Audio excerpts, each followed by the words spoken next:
President urges everyone towards unity, stressing the actions of a few by abusing constitutional freedoms was negatively affecting nationalism and destroying the social fabric of the nation.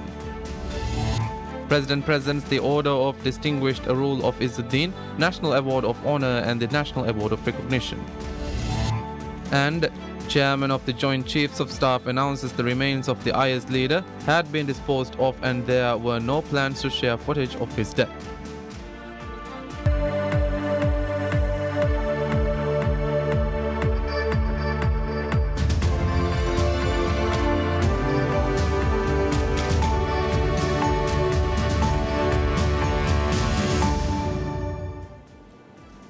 Bismillahirrahmanirrahim. Assalamu alaikum and welcome to PSM News with me, Ismail Azam.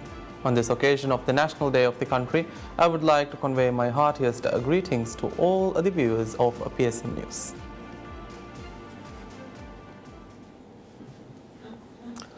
President Ibrahim Mohammed Saleh urges everyone towards unity, stressing that the actions of a few by abusing constitutional freedoms was negatively affecting nationalism and destroying the social fabric of the nation.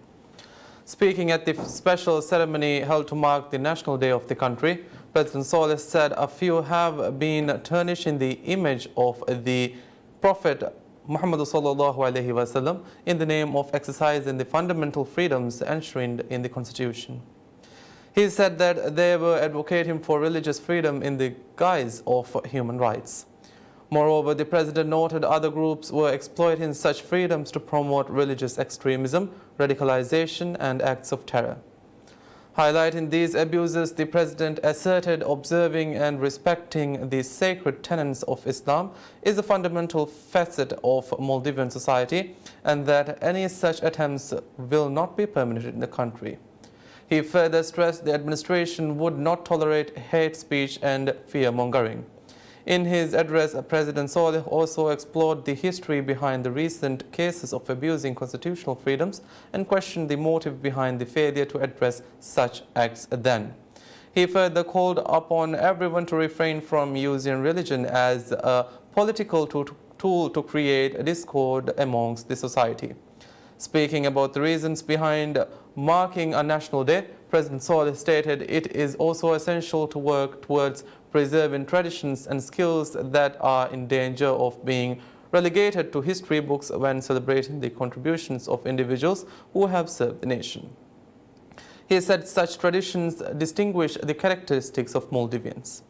Speaking further about nationalism, President Saleh stressed the sacrifices made by the ancestors to protect and preserve the sovereignty and freedom of the country. He further extended his warmest felicitations to the two honorees who received the Order of the Distinguished Rule of Izzuddin and the recipients of the National Award of Honor and the National Award of Recognition.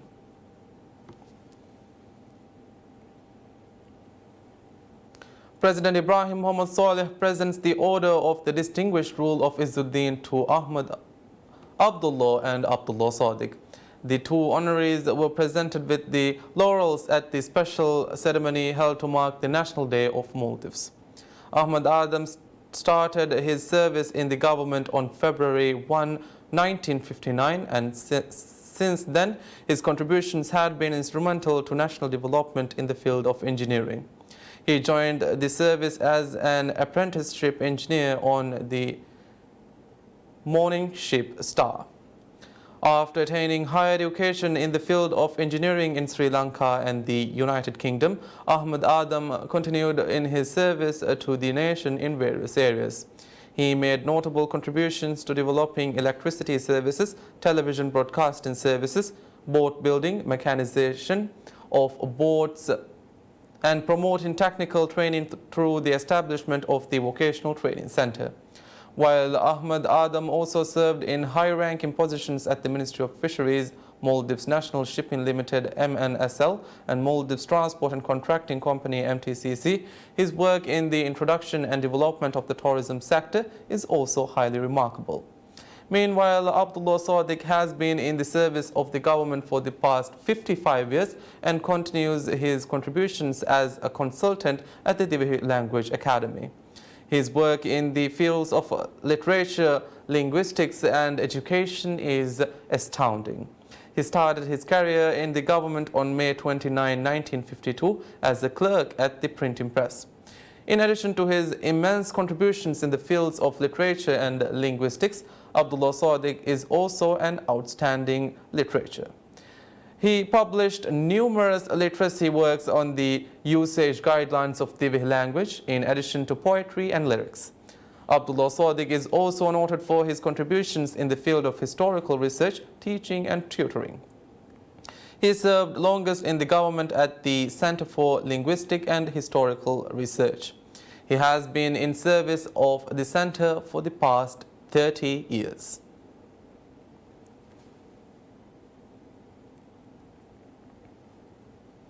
President Ibrahim Mohamed Saleh presents the National Award of Honor and the National Award of Recognition. The awards were presented to the honorees at the special ceremony held to mark the National Day of Maldives.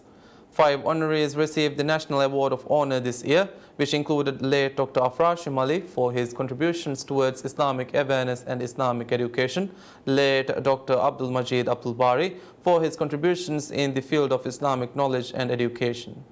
Further, National Award of Honor was also conferred to Muhammad Wahid in area of Divehi literature in promoting Divehi language, Sayyid Ali for his contributions to sports in sportsmanship and sports development, and late Sayyid Hassan for his contributions in the area of sports in sportsmanship and sports development.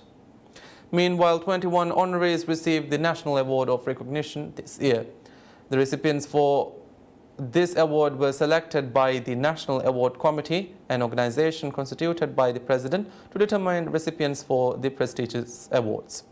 The awards were presented in 33 categories and recipients were determined as per the criterion published earlier in the government's gazette. Speaking at the function, President Saleh expressed his heartfelt felicitations to the recipients of the national awards.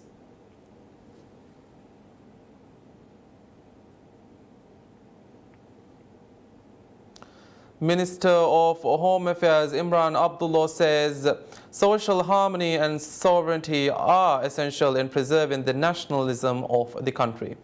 Speaking at the flag hoisting ceremony to mark the National Day of Maldives attended by President Ibrahim Mohamed Saleh and Vice President Faisal Naseem, Minister Imran said the development of all civilizations has very largely depended on 2 factors, sovereignty and social harmony.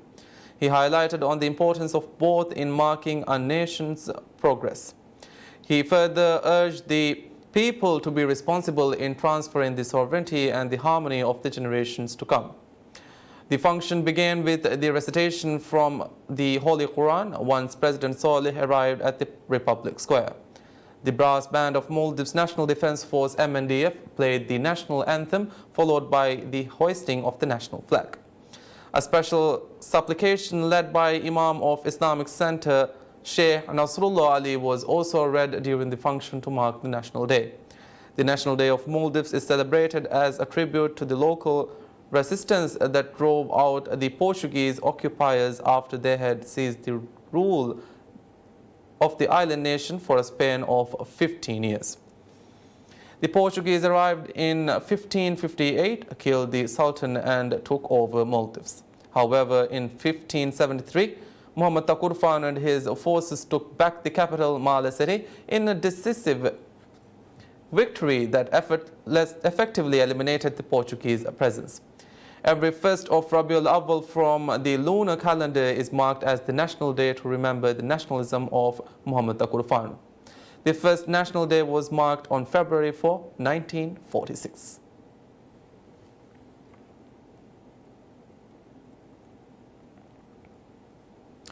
Minister of Finance Ibrahim Amir reveals the settlements to Numadi resorts and residences had to be made due to negligence of the former administration. Speaking at the Parliamentary Committee on Public Accounts, Finance Minister Amir said the settlements was the only option it had as the matter had been forwarded to an international arbitration center. The minister said the settlement after investigations at the arbitration center would probably have been more. He further said the settlement was made to save the state from incurring a more significant loss. At the committee, the finance minister said Former ministers went to courts and testified in favor of Nomadi, resulting in a huge compensation amount the state has to bear. He said the names of the former ministers who testified at courts will be revealed by the Attorney General's office. Nomadi Resorts and Residences is a local company contracted to develop 1,100 housing units on multiple islands. However, the contracts were later terminated by the former administration. The decision to terminate the contracts was first submitted to Singapore International Arbitration Centre in 2017. Nomadi later submitted the matter to Permanent Court of Arbitration to claim $148 million and other costs of arbitration for the loss the company suffered. Ministry of Housing and Urban Development signed the settlement agreement on August 25, 2019, and Ministry of Finance has now paid the settlement amount of $55 million agreed by the state and Nomadi. Senior officials of the former administration have heavily criticized the administration of President Ibrahim Mohamed Saleh for having made the settlement. The Parliamentary Committee has now decided to summon the former Housing Minister Dr. Muhammad Muizza to investigate the reasons for terminating the contract with Nomadi. Chair of the committee, Muhammad Nashiz, said the statements given at the arbitration by the former minister are being evaluated.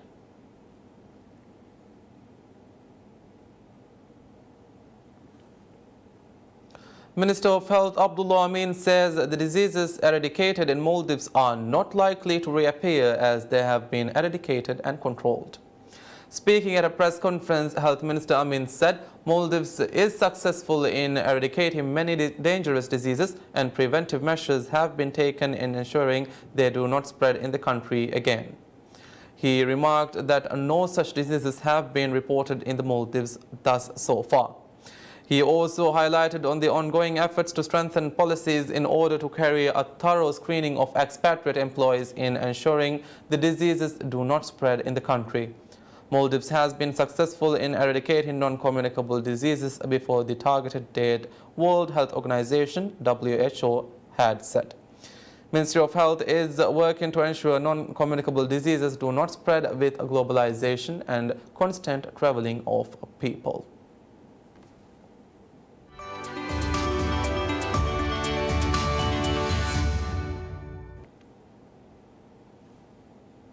Maldives Industrial Fisheries Company Limited (MIFCO) reveals the decline in fishing has reduced the pressure of buying and processing large catches of fish.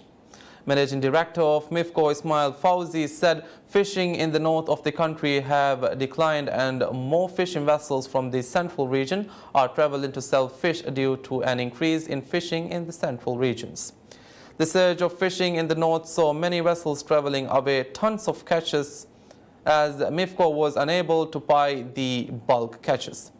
Many fishermen complained regarding the capacity MIFCO had to process their fish. Due to the limited capacity of MIFCO, its parent company, State Trading Organizations STO, offered incentives for the fishermen to travel to Kudu in the south as it has a larger capacity to process and store fish. Fishermen were concerned the 5-day-long travel to south may affect the quality of fish.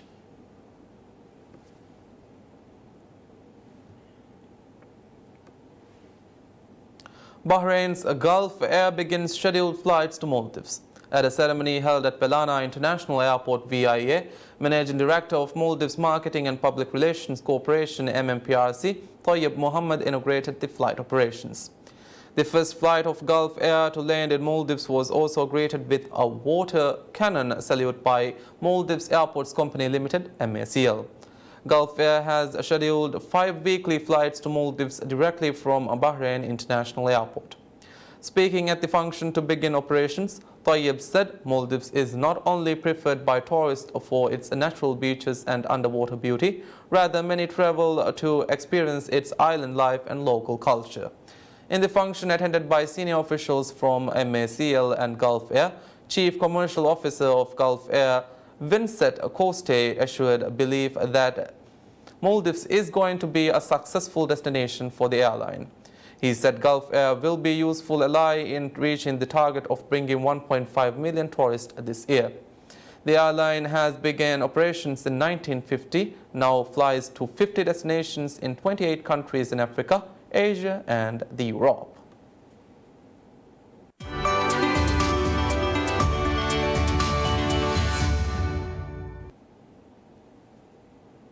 Chairman of the Joint Chiefs of Staff Mark Milley announces IS leader Abu Bakr al-Baghdadi's remains had been disposed of and there were no plans to share footage on his death.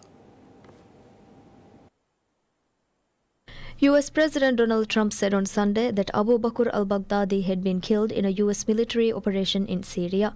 Trump said earlier that part of the footage on the operation would be released, but military sources said that the footage might expose some confidential information about the U.S. military, adding that the footage should go through strict checks before it is published. The Associated Press released a footage taken by a witness when the U.S. military launched a raid in northwestern Syria, but the authenticity of the footage has not been verified. Kremlin spokesman Dmitry Peskov expressed prudent welcome to Baghdadi's death, saying the U.S. has made a big contribution to fighting terrorism if confirmed. The Russian Defense Ministry said it does not have reliable information about the U.S. operation in the Idlib de-escalation zone in Syria that allegedly killed IS leader al-Baghdadi. Iranian Foreign Ministry spokesman Abbas Mousavi stressed that the extremist ideology and the support for it still exist in the Middle East, and the death of Baghdadi was a creature killed by the U.S. on the same day. Iranian government spokesman Ali Rabi said al-Baghdadi's death is the end of a symbol of destructive terrorism, and the U.S. should end its interventions in the Middle East.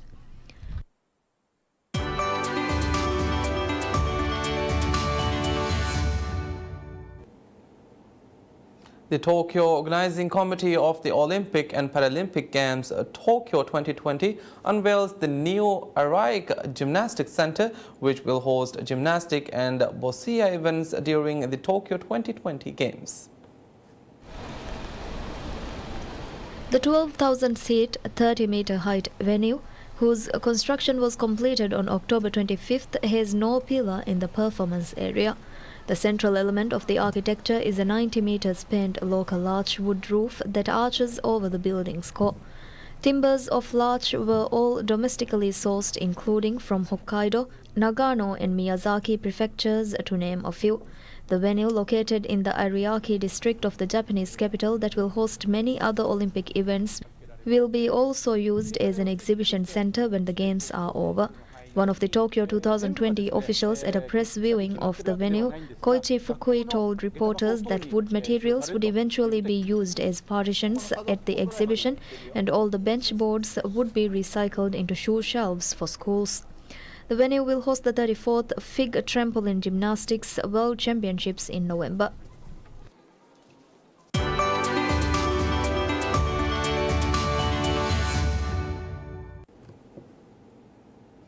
The original Sarah Connor, as played by Linda Hamilton in Terminator and Terminator 2 Judgment Day, is back for a third time in Terminator Dark Fate. James Cameron has also returned to the franchise to reboot it after a series of disappointing sequels that failed to live up to the success of the original two films, in which Sarah Connor battled futuristic cyborgs who were sent back in time to kill her and her son John. It does feel good when people say I was sort of set the standard or, you know, led the way for strong women. That's just an actress playing a part, and it's an accident of timing. It's not that I didn't do good work, but it's like the world was ready to receive it too. And so I try to stay very, very balanced about it and never think of myself as an icon or, having a certain legacy. But I do have a relationship with Sarah Connor, and that was what I tried to remain true to.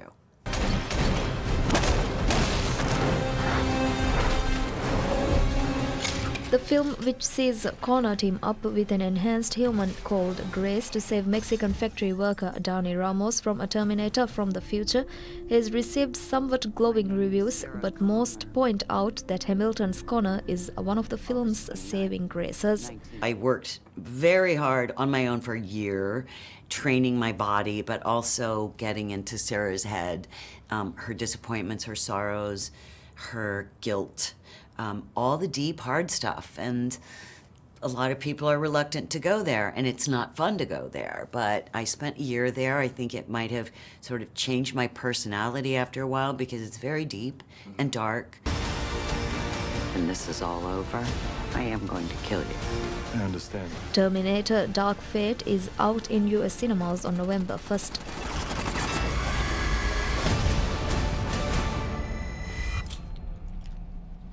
I'll be back.